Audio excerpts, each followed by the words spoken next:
1600-ൽ പരം വരുന്ന കുടുംബങ്ങൾ ജീവിക്കുന്ന കുന്നത്തുമല, ചാക്കപ്പാറ തുടങ്ങിയ ആദിവാസി മേഖലയുമായി ബന്ധപ്പെട്ടുകൊണ്ട് കരിപ്പയാറിന് കുറുകെ നിർമ്മിച്ചൊരു പാലമുണ്ട് സാർ.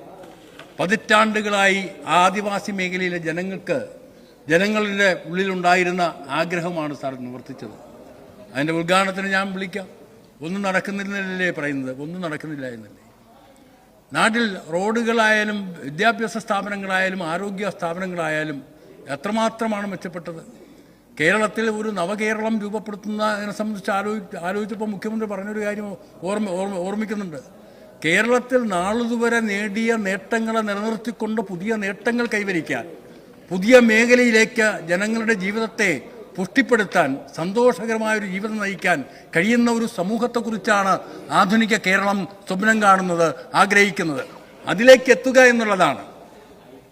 അതിന് കേരളത്തിൻ്റെ പരിമിതികളെ ശരിക്കും മനസ്സിലാക്കിക്കൊണ്ട് ശരിയായിട്ടുള്ളൊരു ധന മാനേജ്മെൻറ്റ് ഉള്ളതുകൊണ്ടാണ് സാർ കേരളത്തിൽ ഈ മാറ്റം വന്നത്. ബുദ്ധിമുട്ടുകളും പ്രയാസങ്ങളും ഉണ്ട്. ആർക്കാണ് ഉണ്ടാവാത്തത്? എല്ലാവർക്കും ഉണ്ടാകും. പക്ഷേ ആ ബുദ്ധിമുട്ടുകളുടെ നടുവിലൂടെയാണ് കേരളത്തെ ഇത്രമാത്രം ഉയർത്തിക്കൊണ്ടുവരാൻ ഈ ഇടതുപക്ഷ ഗവൺമെൻറ് കഴിഞ്ഞത് എന്നോർക്കാൻ പ്രതിപക്ഷങ്ങൾ തയ്യാറാവണം. സർ, ഇന്ത്യൻ രാഷ്ട്രീയം ഇന്നൊരു വഴിത്തിരിവിലാണ് സർ. ദേശീയ പ്രസ്ഥാനത്തിൻ്റെ ആദർശങ്ങളും ഭരണഘടനാ മൂല്യങ്ങളും കനത്ത വെല്ലുവിളി നേരിടുകയാണ് സാർ. മതനിരപേക്ഷത നമ്മുടെ രാജ്യത്തിൻ്റെ തന്നെ അനിവാര്യമായ ഘടകമല്ലേ സാർ? എന്നാൽ മതാധിഷ്ഠിത രാഷ്ട്രീയത്തിലേക്ക് കാൽവയ്പ്പുകളാണ് സംഘപരിവാർ ശക്തികളുടെ നേതൃത്വത്തിൽ കേന്ദ്ര ഭരണാധികാരികൾ നടത്തിക്കൊണ്ടിരിക്കുന്നത്.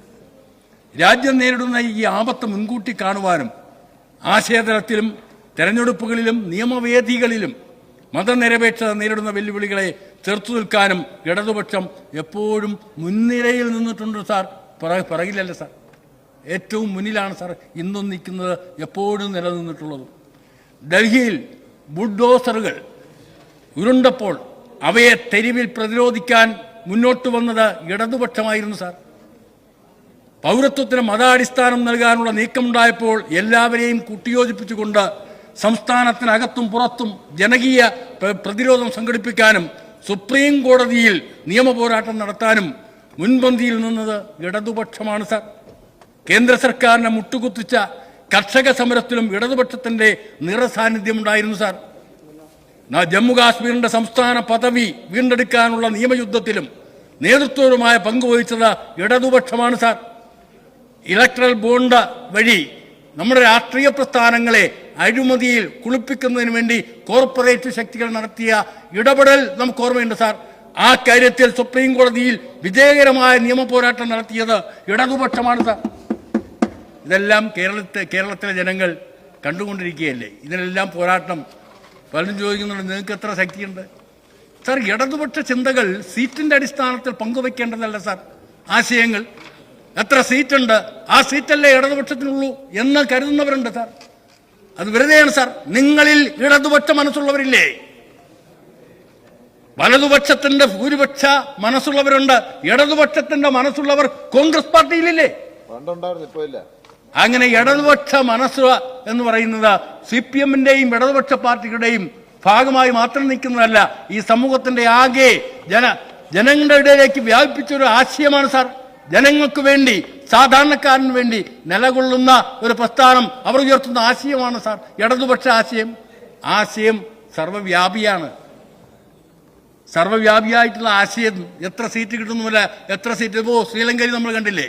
ഇടതുപക്ഷ ആശയം എത്ര പെട്ടെന്നാണ് പാർലമെന്റിൽ ഭൂരിപക്ഷം നേടി അധികാരത്തിൽ വന്നത്. ഈ മതാധിഷ്ഠിത രാഷ്ട്രമാക്കാൻ ശ്രമിക്കുന്ന ഈ വർഗീയ കോമരങ്ങൾക്കെതിരായി ഉജ്ജ്വലമായി പോരാടാൻ മനസ്സുള്ള ജനവിഭാഗങ്ങൾ ഇന്ന് തീരുമാനിച്ചാൽ നാളെ ഇടതുപക്ഷം ഇന്ത്യയിൽ അധികാരത്തിൽ വരും സാർ. അതിനു പറ്റിയ രാഷ്ട്രീയ പശ്ചാത്തലമുണ്ടാവണം, രാഷ്ട്രീയ പ്രതലമുണ്ടാവണം. ആ പ്രതലം ഉണ്ടാക്കുക എന്നതാണ്. കഴിഞ്ഞ പാർലമെന്റ് ഇലക്ഷനിൽ കോൺഗ്രസിന് കിട്ടിയ സീറ്റുകൾ മുഴുവൻ അവർ നടത്തിയ അധ്വാനത്തിന്റെ പുറത്തെന്നാണോ? ഈ നാട്ടിൽ നടന്ന കർഷക സമരത്തിന് നിറസാന്നിധ്യമായി നിന്ന ഇടതുപക്ഷം നടത്തിയ ആശയപരമായ പ്രചരണത്തിന്റെ ഭാഗമായി നിങ്ങൾക്ക് കുറെ സീറ്റ് ലഭിച്ചിട്ടില്ലേ? ഞങ്ങളുടെ പറ്റിൽ നിങ്ങൾ കിട്ടിയോന്ന് ചോദിച്ചാൽ കിട്ടും സാർ. അതാണ് ആശയം. ആശയത്തിന്റെ വൈപുല്യം അതാണ്. ആശയത്തിന്റെ സ്വാധീനം അതാണ്. ഇവിടെ രാജീവ് ചന്ദ്രശേഖർ വന്നു BJPക്ക് നേതൃത്വം കൊടുക്കാൻ. ആർക്കും ഭയമില്ല സാർ.